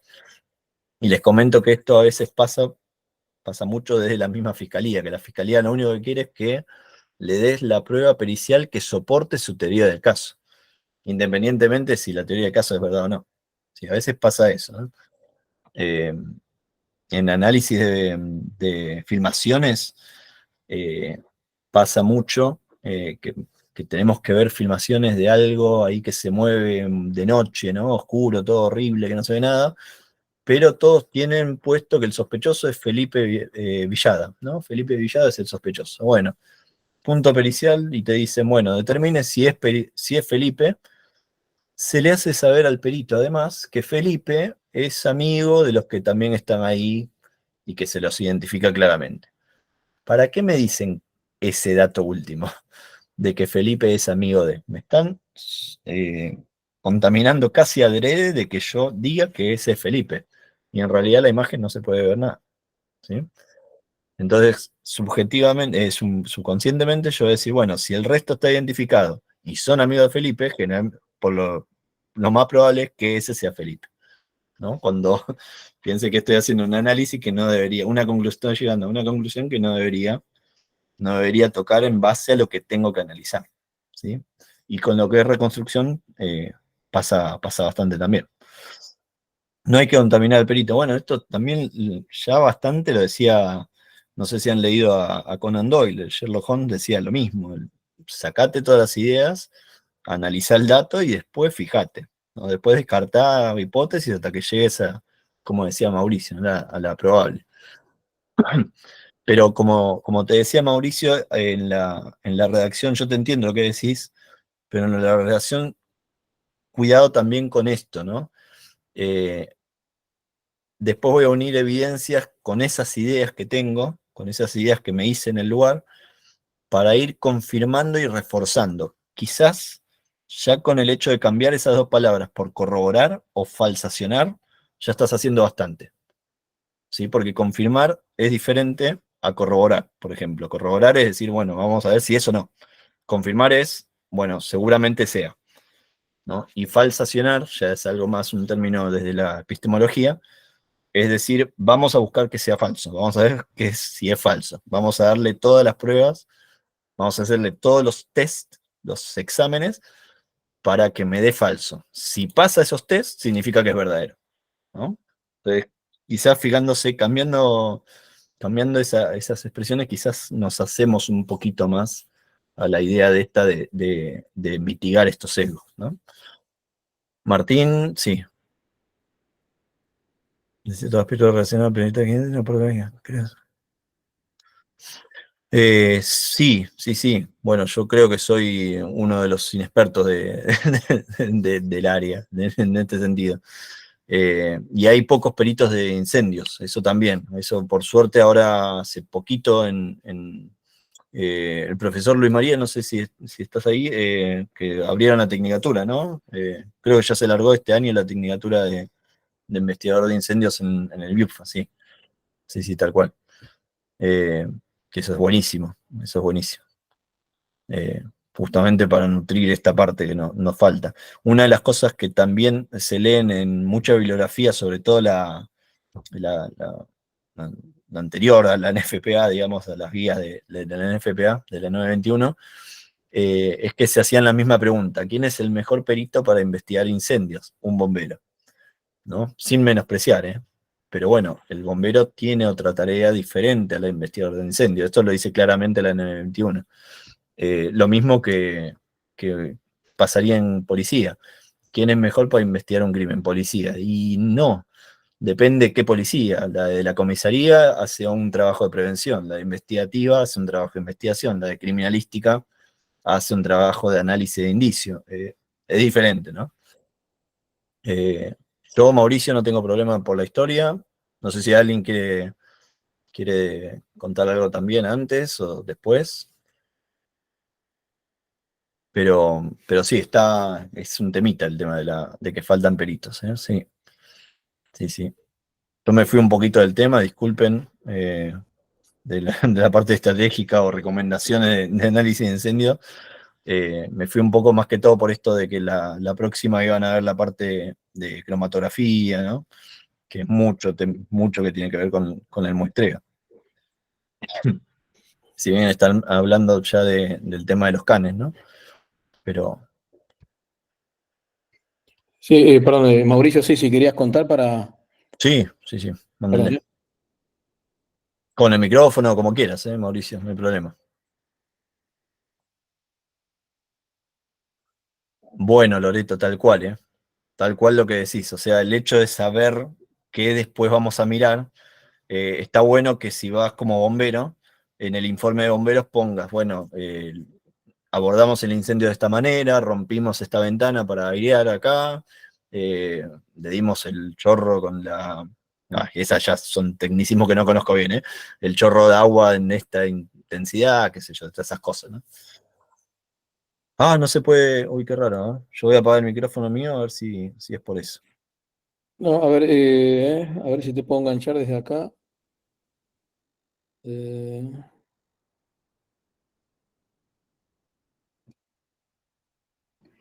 Listo, ya le habilité el micrófono a Mauricio. perdón, gracias, Gabriel. Ahí sí, Buenísimo. sí. Hola, buenas noches a todos, ¿cómo están? Ucha, lamentablemente llegué una hora tarde, no había un error ahí.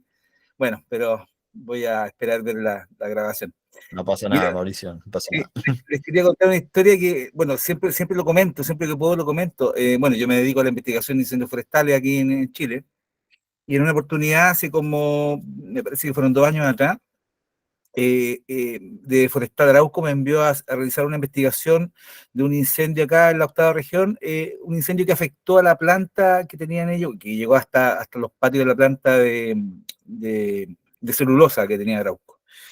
Bueno, concurrimos con mi colega, no me dieron nada más, ni un dato, solamente una coordenada geográfica y un par de fotos de una de las torres que había detectado el incendio. Así que bueno, pudimos llegar finalmente al lugar, era cercano a una carretera, era un galpón habilitado como vivienda, un galpón de un piso, más o menos de unos 100 metros cuadrados, y tenía una construcción, este galpón, orientado hacia el poniente. Bueno, los vientos generalmente en época de verano son del sur oeste, y ese día particularmente hubo un viento desde el oeste. Entonces cuando llegamos nosotros y preguntábamos a los vecinos, queríamos llegar a la vivienda, no pasen por aquí, vienen por el incendio, sí, ese vecino estaba pasando una desbrozadora y generó este incendio forestal. La verdad es que todos nos bombardearon cuando, o sea, era inevitable que nos comentaran sobre el incendio, que igual fueron muchas hectáreas, y todos decían y hablaban que había sido un incendio forestal provocado por el mismo vecino, que el mismo vecino había dicho, había comentado, y de que él, en el momento que estaba pasando una desbrozadora, una de estas, cierto, aspas de metal había chocado una piedra y eso había generado este incendio. Entonces, obviamente, veníamos bombardeados con este seco ya que no lo podíamos sacar, porque, bueno, yo dije, oye, lleguemos ahí y veamos si es eso, en el fondo tenemos que descartar o confirmar. Llegamos a la dueña del predio, este caballero ya no estaba, y bueno, y ahí nos autorizó a llegar a este galpón que estaba muy cercano a su casa. Había mucho pastizal en una zona, había una zona muy quemada, muy carbonizada, y claro, al ir llegando a esta vivienda por el costado oriente, ¿cierto? Como detrás de la casa, pudimos observar, había un vehículo quemado y estaban ahí me di cuenta de que obviamente el calor que había generado fue tal que quedaron todos los vidrios derretidos. Entonces después yo busqué la imagen y bueno, con el tema ese del incendio aquel, ¿cierto? En esa isla donde la gente decía que era imposible derretir los vidrios por el calor, sí, estaban todos derretidos. Bueno, llegamos ahí y cuando comenzamos a llegar a la vivienda, claro, vimos un lugar, una zona donde estaba cortado, al parecer, por una herramienta metálica de corte, ¿verdad? Que se ajustaba a lo que decían los colegas, pero resulta que toda esta carbonización, todas las marcas que nos entregaba el fuego, venían desde el poniente, venían desde el lugar de donde venía en ese día, en ese momento venía el viento, que era un viento más de 20 kilómetros por hora, creo que era, que es más o menos importante para el tema de la propagación. Entonces, al llegar a este galpón y mirar por la parte media del sector que estaba mirando hacia el sur, ¿ya? Que tenía como un pozo, una entrada así, de hecho había un vehículo que no estaba en el día del incendio, hay un vehículo viejo que estaba metido ahí, y al mirar hacia adentro nos podíamos percatar que el foco del tubo fluorescente tenía una protección plástica y eso estaba como un chicle englobado, ¿cierto?, hacia el oriente, hacia el este. Entonces, oye, dije, wow, no puede ser, pues si comenzó acá, se vino contra el viento, el fuego se fue contra el viento misteriosamente, en vez de meterse a la parte más cercana de la vivienda, se metió por dentro este galpón y generó digamos, una propagación y generó, ¿cierto?, la combustión de esta vivienda. De hecho, esa parte había construido ese galpón hacia el poniente y eso había colapsado. Entonces dije, no, ya, esto no es un incendio forestal y que consumió posteriormente parte de la vivienda. Bueno, levantamos las latas y pudimos ver, ¿cierto?, esta pérdida de masa, los listones cada vez que nos acercamos a la zona media donde nosotros determinamos el punto de inicio, que era al interior de esta construcción unida a ese galpón, ¿cierto?, donde una zona que él ocupaba como sala de herramientas y de trabajo. Claro, pudimos en el fondo confirmar, luego hacer este levantamiento, ver la sombra de calor que tenían las latas de zinc por dentro y no por fuera, confirmar metro a metro, centímetro a centímetro, fotografiando por el contorno del sector de la vivienda colapsada, que el fuego no venía de afuera hacia adentro, sino que desde adentro hacia afuera. Pudimos en el fondo determinar con un nivel de certeza probable, un alto nivel de certeza para nosotros, de que el incendio había comenzado ahí. Entonces, y otra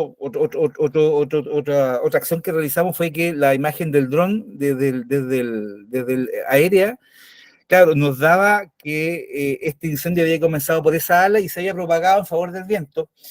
Y sobre el techo, el techo era de pizarreño, había quedado una marca limpia sobre la zona que había colapsado, donde nosotros habíamos determinado el incendio. Entonces fueron varios puntos, que nos indicaba obviamente que este incendio había sido un incendio estructural que posteriormente se había transformado en un incendio forestal, ¿ya?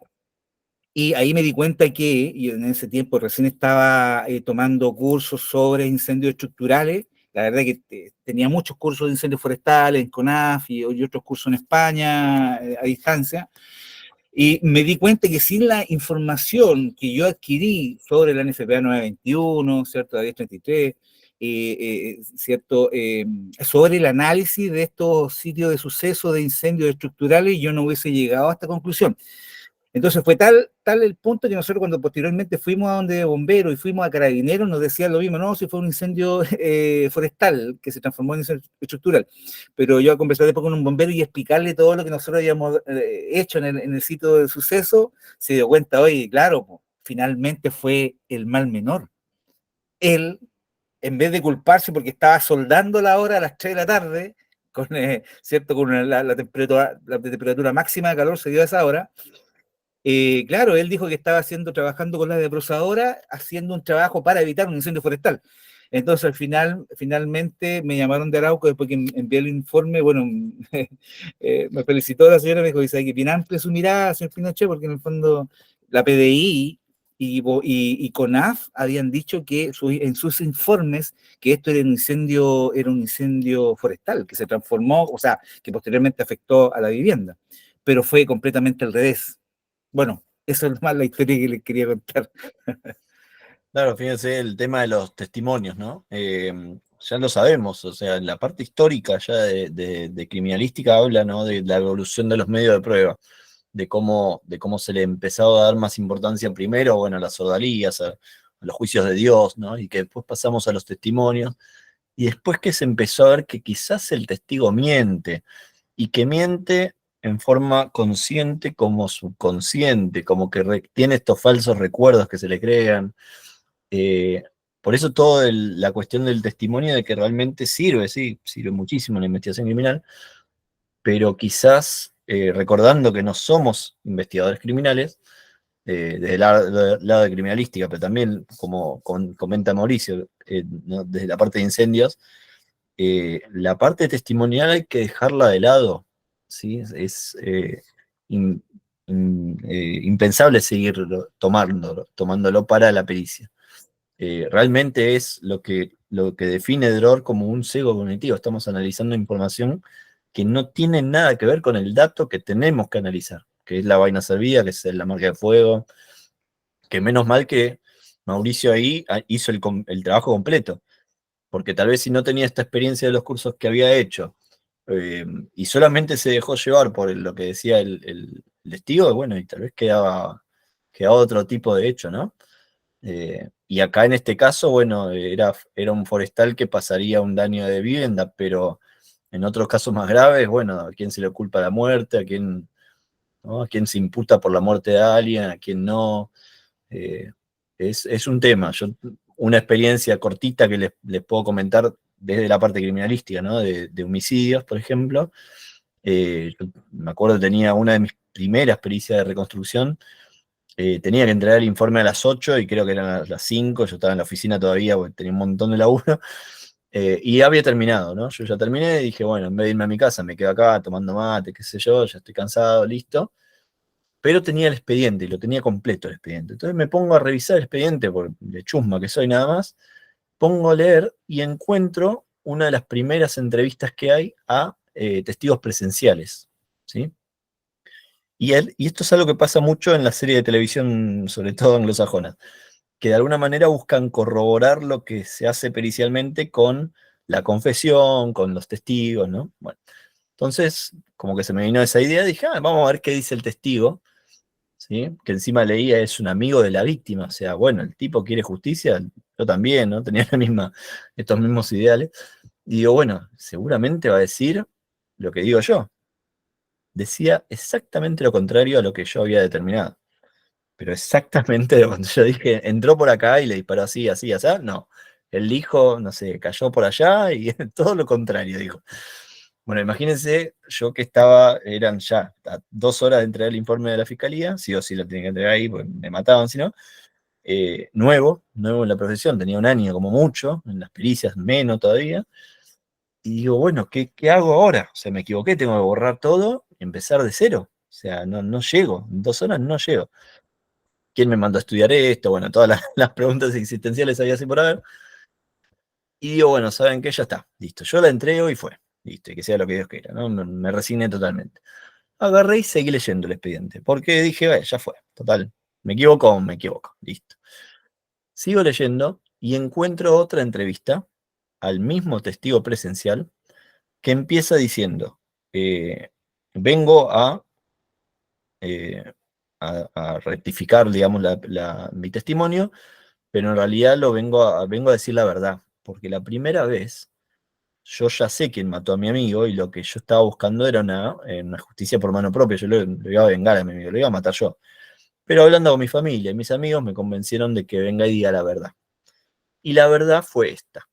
Y ahí explica, la secuencia de eventos que explica él, es bastante similar a la mía. En ese momento fue bastante similar. Imagínense que ahí me volvió el alma al cuerpo, todo mucho más tranquilo, y terminé de cerrar el expediente y tirarlo y devolverlo, ya está. Pero imagínense que así como hiciste, hice un buen trabajo, sí, ponele, yo creo que sí, pero hoy todas estas cuestiones nos llaman a la reflexión y nos llaman sobre todo a la cautela, ¿no? Incluso en lo que es entrecruzamiento de trazos también hay un montón de postulados que se hablan de llamar a la cautela, ¿no? O sea, no es tan así las cosas, lamentablemente no son ciencias formales esto no es de 2 más 2 4, parece un 4, depende de dónde lo mires, de la luz, ¿no?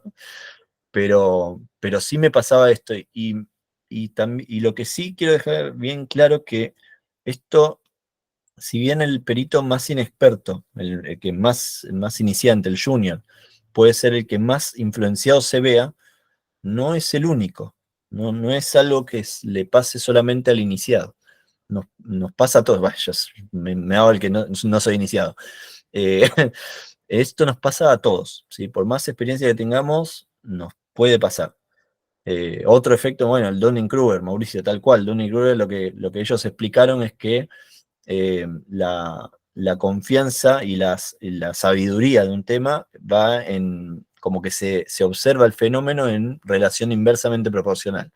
Entonces, por ejemplo, yo que tengo muy pocas pericias de incendios hechas, doy una charla, un congreso, ¿no? Magistral, total, y ustedes me escuchan y dicen, este tipo sabe un montón de incendios y demás. Y en realidad sé mucho, pero es la confianza de lo poco que sé. De alguna manera es decir, como sé poquito y lo sé todo, de ese poquito, yo confío en que sé bastante. Sin embargo, cuando lo que ven en el efecto de un increíble, lo que se ve es que el que realmente sabe mucho se da cuenta de todo lo que le falta saber. Y eso lo intimida de alguna manera y menos confianza se tiene, ¿no? Entonces esa relación inversa es muy, muy interesante. Pero está bueno ese efecto de un increíble como para tener en claro también cuando uno está enfrente de alguien que te va a dar una clase, como yo en este momento, que yo de entrada les dije, ¿no? Mire que yo no soy un experto en el tema, soy más de la parte criminalística o eso, pero sí como para tener cuidado, ¿no? De siempre tener de quién viene la información, un poco también jugar con este sesgo de autoridad, no porque sea jefe, no porque tenga 100 homicidios hechos, significa que sabe, ¿no? La experiencia, una de las cosas que se puso mucho hincapié el NAS, el PCAST, es también en esto de la experiencia del investigador, del perito, como que Vázquez Rojas es una jurista que también trabaja muchísimo el tema de los informes periciales, que está muy buena todo lo que hace. Ella está más en el razonamiento probatorio y analiza todo esto y ve cómo las distintas jurisdicciones, ¿cómo se llama? La distinta doctrina, sobre todo latinoamericana, se ha enfocado mucho y estadounidense también, en quién es el perito y no tanto en lo que dice el perito, ¿no? En el informe, que en qué se basa el fundamento, si el método es válido, que si la comunidad científica, esa comunidad científica realmente es una buena comunidad o no, ¿sí? Las comunidades de expertos, ¿no? Que le dicen. Perdón, pero justamente charlando así con Mauricio, con estas anécdotas, no leí los 2 mensajitos que hay acá, pero si alguien quiere mientras hablar o comentar otra cosa, yo mientras leo lo que dice Martín acá.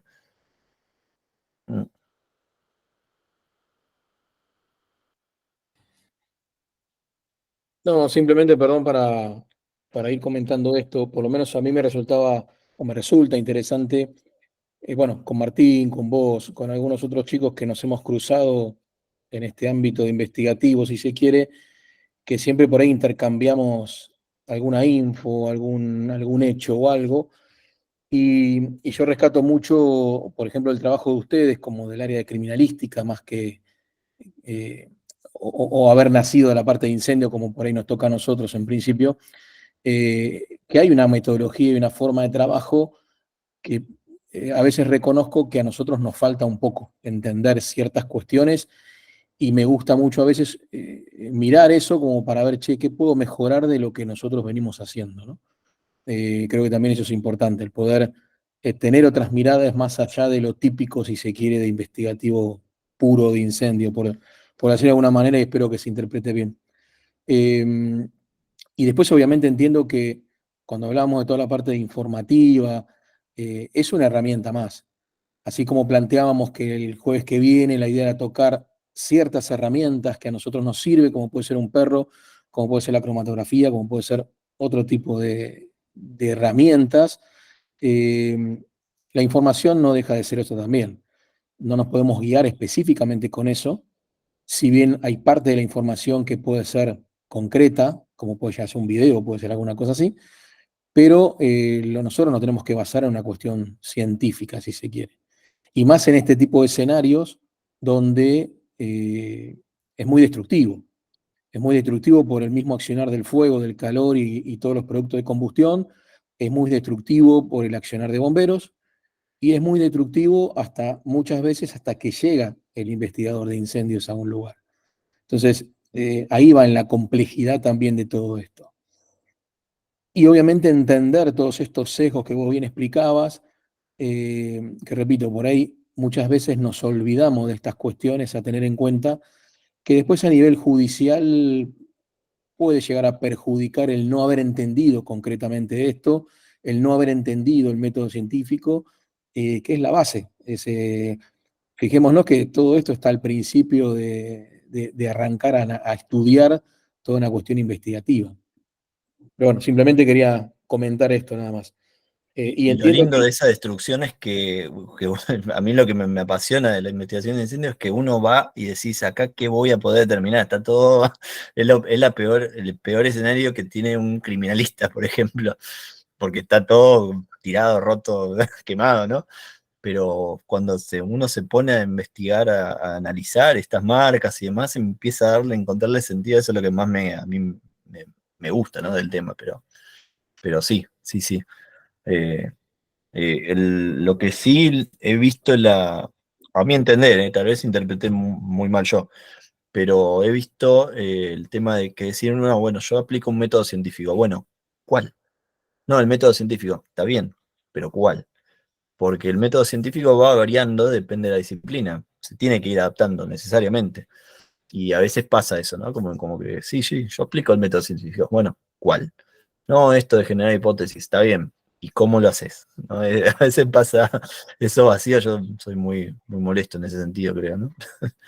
Pero buenísimo, No, buenísimo, me pero encanta todo obviamente que es así como decís vos y creo que lo importante es esto último, es entender la metodología que vos tenés. Inclusive a mí me ha pasado que hasta en la forma de escribir te pueden cuestionar y vos entendiendo cuáles son los pasos básicamente que tenés que tener en cuenta, te puede llegar a salvar, entre comillas, de entendiendo esa parte. Claro. Pero bueno, perdón que no sé si... sí, y también la otra que creo que va un poco lo que decía Lore recién. Lamentablemente cada uno de nosotros, mismo, hasta en un mismo país, tenemos diferentes formas de trabajo. Yo tengo claro que nosotros como, o por lo menos yo como Policía Federal o como haciendo un informe, estoy dentro de una investigación, que yo soy una pequeña parte de esa investigación, que entiendo que el ABC lo maneja la gente de criminalística en principio.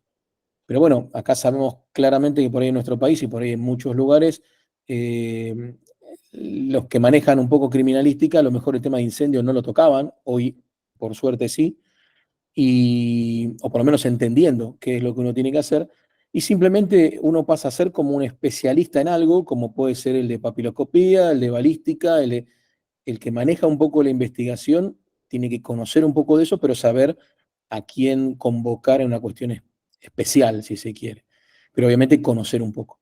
Entonces, inclusive acá muchas veces pasa que hay lugares donde no sé, la persona que investiga un incendio no es el mismo que hace un levantamiento de las evidencias. Y a veces uno dice, che, pero esto es una locura. Pero bueno, hay gente, o hay lugares o instituciones que se manejan así. Y así, obviamente, tenemos una realidad, tanto en nuestro país, por ejemplo, como en el resto de los países que conforman, bueno, el grupo que tenemos, ¿no? Pero bueno, yo creo que lo ideal de esto es tener estas charlas, que es la intención nuestra y la idea nuestra, compartir estas experiencias y lo bueno es que cada uno va sacando lo más importante y lo que cree que hasta puede llegar a cambiar en cada lugar de uno. Y tal cual, tal cual. Yo por lo menos para mí fue súper enriquecedor todo, los comentarios, las anécdotas que estamos charlando ahora. Y bueno, espero también haber aportado un poquitito también a la investigación de incendios, ¿no? Así que yo encantadísimo, ahí está mi mail, bueno, las redes también, lo que quieran, siempre, siempre a la orden me quedo. Muchas gracias. Bueno, no sé si alguno tiene alguna consulta más o algún comentario más. Si no, bueno, si no vamos, obviamente agradeciendo a Gonzalo por su tiempo, por su disposición. eh, Nos debe el informe. Es más, yo, mira, si no recuerdo mal, creo que conversamos con este hecho, Sí, porque yo me había enterado y uno de los viajes que tuve que hacer al sur, hablé con esta fiscal también, sí, anecdótico. puede ser, Este, muy Me probable. preguntó, yo fui por un femicidio y me terminó preguntando esto, otra fiscal, pero bueno, Sí, sí, algo sabía de este tema. Eh, sí, a veces está bueno, inclusive, que bueno, a veces lo usamos en los congresos, ¿no? Esta amplitud de informes e ir entendiendo qué hizo cada uno, qué metodología aplicó, qué circunstancias fue viendo y obviamente compartir y no digo debatir, sino poner sobre la mesa diferentes opciones. Pero bueno, obviamente puede ser una próxima charla a tener en cuenta o inclusive si querés, por ahí, bueno, por ahí les adelanto, el jueves que viene nos vuelve a tener de oyentes Gonzalo, como uno de los tres que van a estar en ese conversatorio, y por ahí alguna de las preguntas puede estar enfocada o podemos desarrollar, aunque sea mínimamente este caso, que pueda contar algo, obviamente relacionado con estos indicios o levantamientos o herramientas que uno puede llegar a tener. Pero bueno, eh, de mi parte, obviamente agradecerte. Siempre estamos en contacto y para mí es un placer seguir haciéndolo. Así que bueno, si no hay más consultas o algo, gracias a todos por participar. Estén atentos que próximamente estaremos mandando el próximo flyer por ahora y seguramente para el jueves que viene. Y bueno, seguiremos intentando de brindar capacitaciones periódicas como tratamos de estar haciendo hasta ahora, y bueno, que sirvan y que sean enriquecedoras. Así que bueno, muchas gracias nuevamente Gonzalo y nos estamos viendo pronto. muchas gracias a todos ustedes, ¿eh? Buenas noches, saludos de la Bueno, Patagonia. Chao, Mauricio. Nos Muchas vemos. gracias. Nos vemos. Chao, Chao, chao. Carlos, excelente.